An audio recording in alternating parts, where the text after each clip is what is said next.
I shouldn't be here today, but I am because of professional wrestling. Yeah.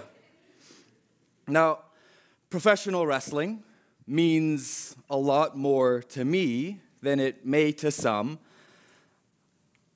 Professional wrestling means, well, first off, when people think of professional wrestling, they think of sweaty dudes rolling around in spandex, getting all sweaty while a wedding's going on in the background. There's a coffin over here. There's degenerates running down, and there's cliques forming. And I mean, all of that is too sweet, but to me, wrestling means a lot more. Wrestling, to me, is storytelling. It's an art form. It's drama, going back to Philip. Wrestling, to me, is believing in these characters. The story of good guys against bad guys, and sometimes the bad guys win, but sometimes the good guys win too. And for me, wrestling is very similar to my life. Wrestling for me was a constant in a life of chaos. I have lived in over 25 homes.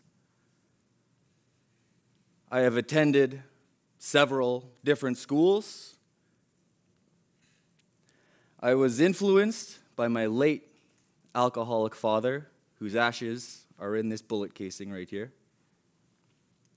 And I was raised by a single deaf mother, making my first language sign language. I learned how to speak through watching wrestling and Sesame Street. So makes me who I am today.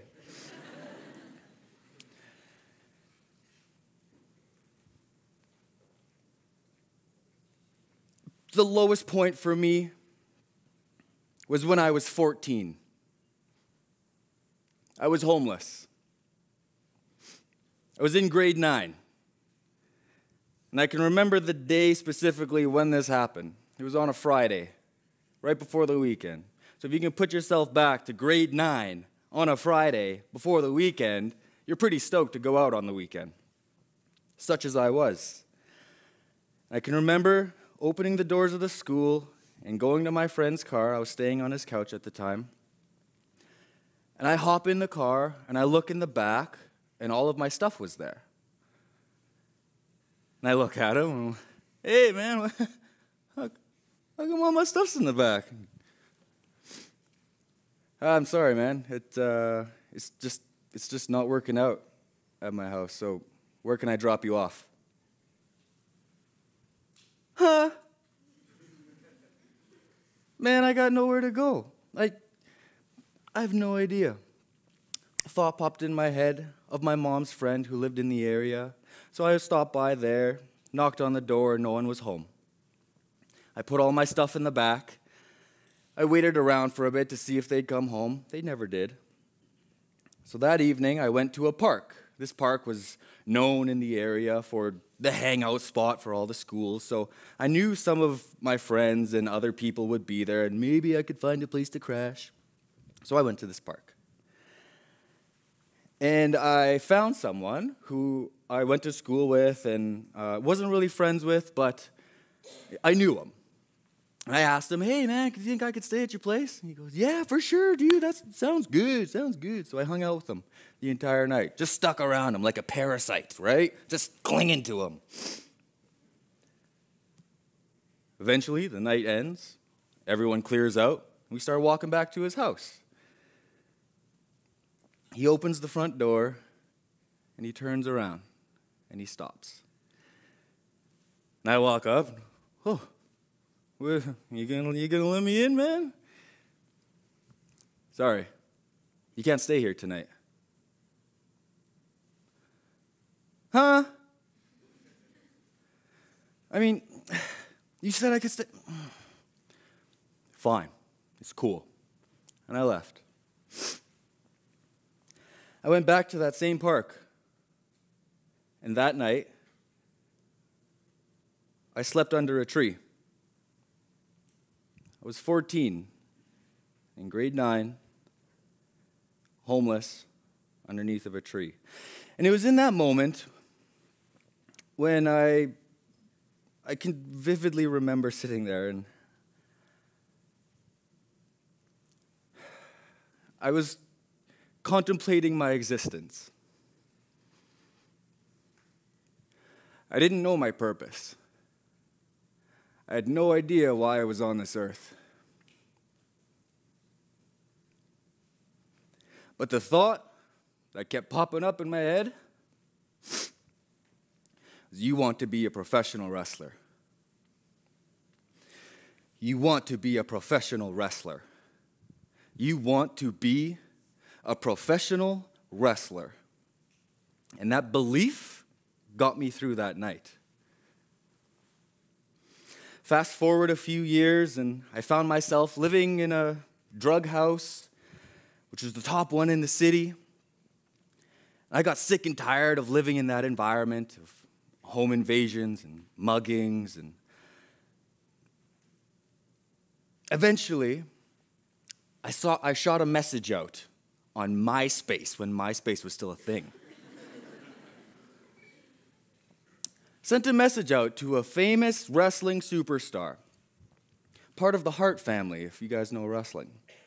Sent a message out asking, hey, I want to be a wrestler, but I have no idea where to go. You think you could help me out somehow? Hoping for a reply, believing in a reply.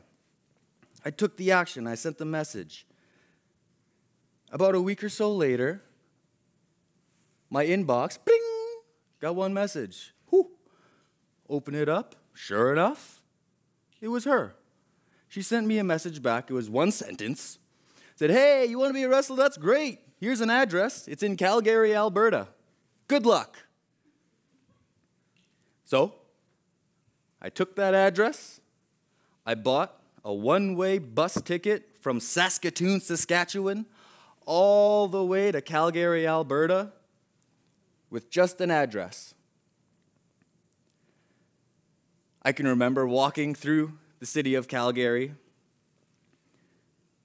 and going up to the gym and knocking on the door and them letting me in and being so captivated when I seen the wrestling ring for the first time. Fast forward about a year, and the city of Calgary decided that they were going to buy the gym out, tear it down, and build a new downtown, making it all fancy schmancy. So they did. They bought the gym, and I found myself working at a place that I didn't like. I was stuck in a corner where I was inhaling these fumes, and every time you blew your nose, these black chunks would come out.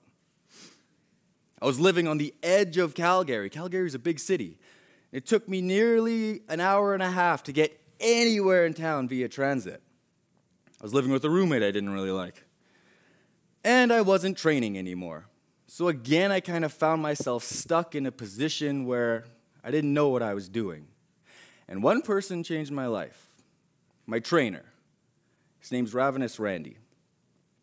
He calls me up on the phone, and I was sitting in my room at the apartment there, and phone rings. I pick it up. Hey, how's it going? Hey, man, and what are you doing? I'm just sitting here doing nothing. Oh, cool. What do you think about moving to BC? Huh? What's in British Columbia? Wrestling. Huh. Yeah, okay, sounds good.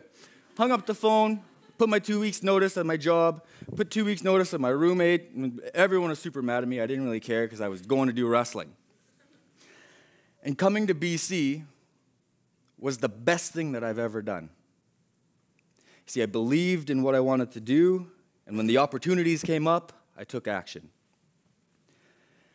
BC was the greatest move I've ever had because it was here where I got to meet this wonderful girl. I met her dancing. And I went up and started boogieing with her. And my friends came up and they're like, Andy, we gotta go. I'm like, okay, cool. Just wait. I kept dancing. No, seriously, we gotta go. Okay, cool. Let me get her number first. So I pull out my phone. I go up to the dance floor. Go up to her on the dance floor. Hey, can I have your number? And for some reason, she gave it to me. I don't know how. She gave me her number. So put it in my phone. Okay, cool. I'll text you for sure. Cool. Head out. I get into the taxi cab and I text it right away. Hey, I had so much fun dancing with you. I hope to see you again soon. No response. What could I do? I know. I'll text it again. Get on my phone, I text it again. Hey, it's so much fun. Hope to see you again. No response. She's playing hard to get. I don't know. One more time, and that's it. I'm done after this. So I take out my phone, I text it one last time, and the phone starts ringing from that number. I'm like, oh, cool, she's calling me. Oh, I'll let it ring a few times so it's not.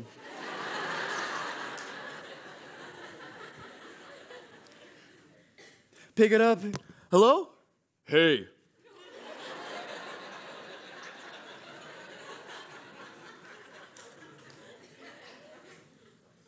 Hello? You got the wrong number, dude. Oh, sorry.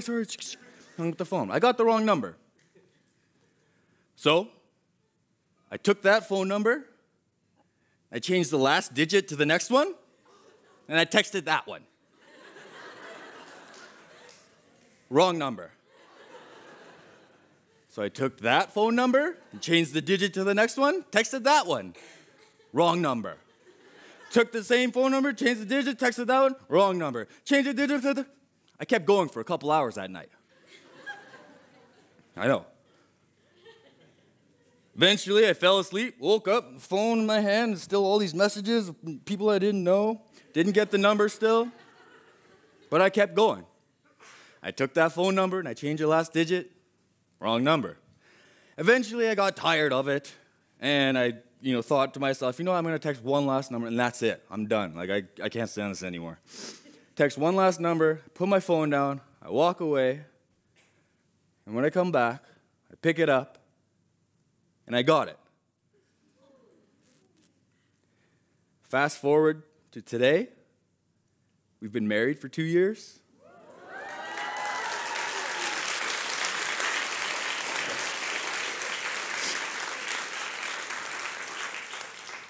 To make it even better, I have a handsome 16-month-old son named Owen.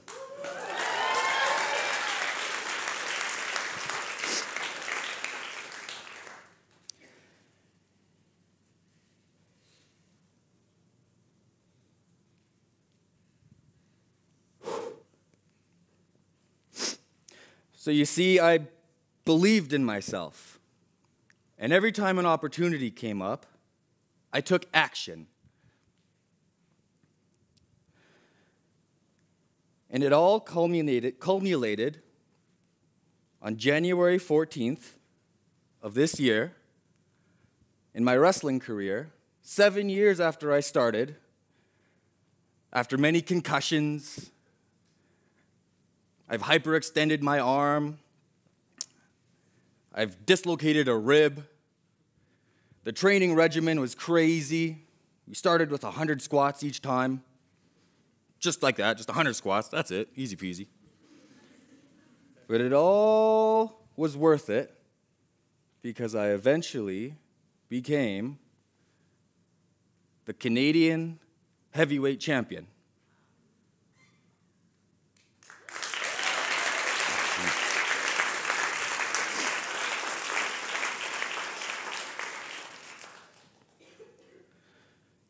So believing becomes achieving through action. So here's what I hope you all can take from my story. Maybe there's a person out there who you've lost connection with, but you miss them, and you want to talk to them, but you're kind of scared. You're a little nervous of what they're going to say. Do it. Send them a message. Take some action. What's the worst that could happen? They'll block you? Great. Unfollow you? Ooh. Maybe there's a job out there that you've really wanted for your whole entire life. Or maybe something recent came up and you really want it. Go send in a resume. What's the worst that could happen? They say no? Go in the next day and be like, here's another one. Here I am again. I'll see you tomorrow. Take action, because you never know where you'll land if you choose to fly. Thank you.